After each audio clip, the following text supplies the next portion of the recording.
आम्ही Chhatrapati Shivaji Maharaj charitable trust Mumbai Mira Bhayandar या ठिकाणी इथे आजच्या उपोषणाला पाठिंबा दर्शवण्यासाठी आलो आहोत. तत्पूर्वी आम्ही 4 दिवसापूर्वीच या गावात भेट दिली. त्या दिवशी आम्हाला त्यांच्या काकांनी सांगितलं की आम्ही असं असं उपोषण करणार आहोत आणि तुम्हाला ते पाठिंबा द्यायचा आहे. आम्ही त्याच दिवशी सांगितलं जोपर्यंत तुम्हाला न्याय मिळत नाही तोपर्यंत आम्ही तुमच्या सोबत आहोत. त्याबरोबर तुमचीच मुलगी नव्हे तर संपूर्ण देशामध्ये असंख्य महिलांवरती एका दिवसाला पूर्ण देशामध्ये 90 अत्याचार होतात महिलांवरती, बालकांवरती, आणि त्याच्यात जवळजवळ 30 हे नाबालिग मुली असतात. हे कुठं चाललंय? आपला देश कुठं चाललाय? कुठं नेऊन ठेवलेलं आहे? तुम्हीच बघा. एका दिवसाला 90, मी सांगत नाहीये, गुगल सांगतं. फक्त ऑन रेकॉर्ड 90 बलात्कार आहेत, ऑफ रेकॉर्ड 150च्या पास असतील. ज्या महिला घाबरून तक्रार देत नसतील, घरातले त्यांना घरात बसवत असतील. अरे काय चाललंय काय? आपण मोठ्या मोठ्या डंका मारतो. आम्ही राम मंदिर बांधलं, आम्ही 370 रद्द केलं, आम्ही 3 तलाक रद्द केले. अरे मग मोदींकडनं आमच्या आया बहिणांवरती लक्ष नाहीये का? अजून किती आमच्या बायकांचे तुम्ही जीव घेणार आहात? हे नरेंद्र मोदी साहेबांना आमची संपूर्ण संस्था 1 तारखेला चालत दिल्लीला संसद भवनावरती मोर्चा काढत आहोत. हे सगळे आम्ही मागण्या घेऊन त्या दिवशी आलो यांच्याकडे आणि त्यांना आम्ही आमचं मागण्याचं पत्र दिलं कुटुंबाला की आम्ही असं असं करतोय. आणि त्याच्यामध्ये आम्ही यज्ञा बाळाचा पण त्याच्यामध्ये उल्लेख केलेला आहे. आमच्या प्रमुख मागण्या अशा आहेत, ते मी तुम्हाला वाचून दाखवतो परत एकदा. अल्पवयीन मुलीवर बलात्कार करणाऱ्या नराधमाला 3 महिन्याच्या आत फाशी द्या.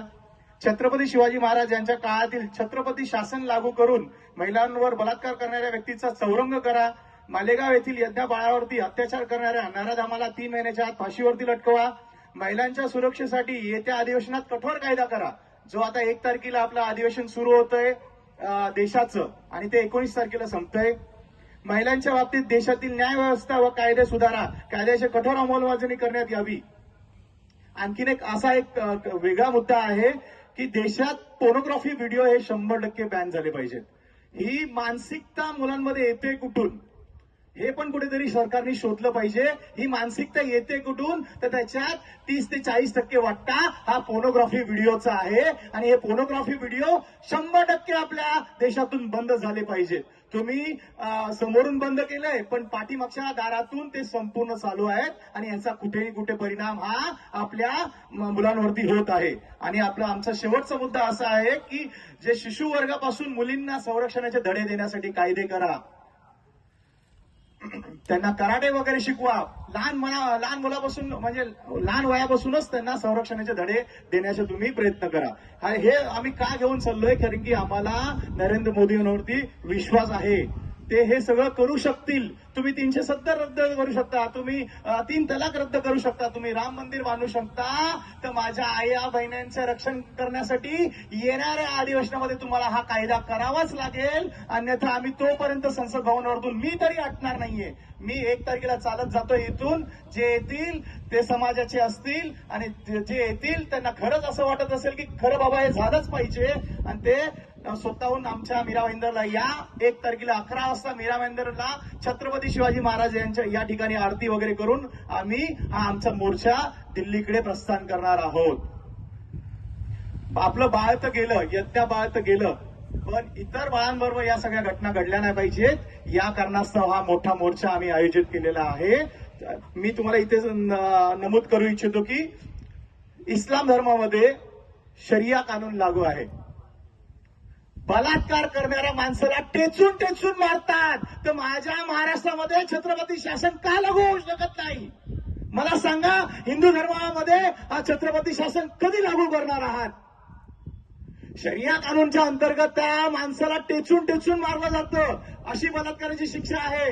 काही मी न्यूज मध्ये वाचलं, आपल्या UAE ओमान या ठिकाणी फाशी दिली जाते 15 दिवसाच्या आतमध्ये. तर मग आपल्या इथे या ठिकाणी का करत नाहीत मोदी साहेब? मोदी साहेब सांगा तुम्ही मला, 90 मुली दिवसाला बलात्कार होत आहेत, ह्या कधी थांबणार आहेत?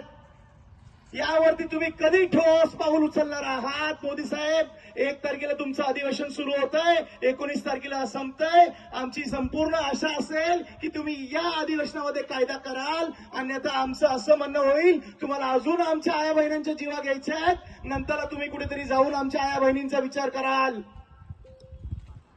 साहेब, तुम्ही 15 वर्षापासून डंका म्हणवताय आम्ही हे केलं ते केलं, तर मी तुमच्याकडे विनंती करीन की तुम्ही आमच्या महिलांकडे लक्ष द्या.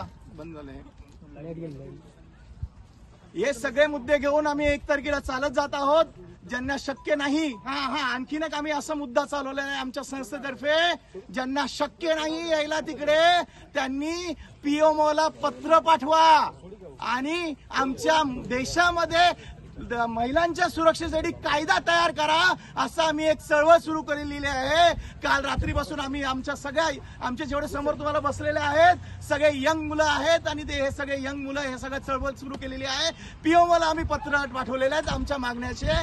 तुमच्या सगळ्यांना पण मी विनंती करेन, जर तुम्हाला शक्य नसेल दिल्लीला येणं तर तुम्ही इथे बसून पीओला पत्र पाठवा, अमित भाईला पत्र पाठवा, नरेंद्र भाईंना पत्र पाठवा आणि त्यांना विचारा की अजून तुम्ही किती आमच्या आया बहिणींचे जीव घेणार आहात. जर तुम्हाला हे वाटतंय, खरंच तुमच्या हृदयाला वाटत असेल की आया बहिणींचे बलात्कार कुठेतरी थांबले पाहिजे, तर याच्यावरती ठोस कायदा तुम्ही येणाऱ्या अधिवेशनात करा. हे मागणं घेऊन आम्ही दिनांक 1/12/2025 ला आमच्या मीरा भाईंदर ते संसद भवनात चालत जाणार आहोत आणि आम्ही 10 जानेवारी 2026 ला संसद भवनवरती मोठा मोर्चा, जेव्हा आम्ही 10 जानेवारीला तिथे पोहोचू त्या ठिकाणी आमचा मोठा मोर्चा त्या ठिकाणी निघणार आहे. जोपर्यंत आम्हाला त्या ठिकाणी ठोस सरकारकडून कोणतेही आश्वासन येत नाहीये तोपर्यंत आमचा हा हे चालूच राहील.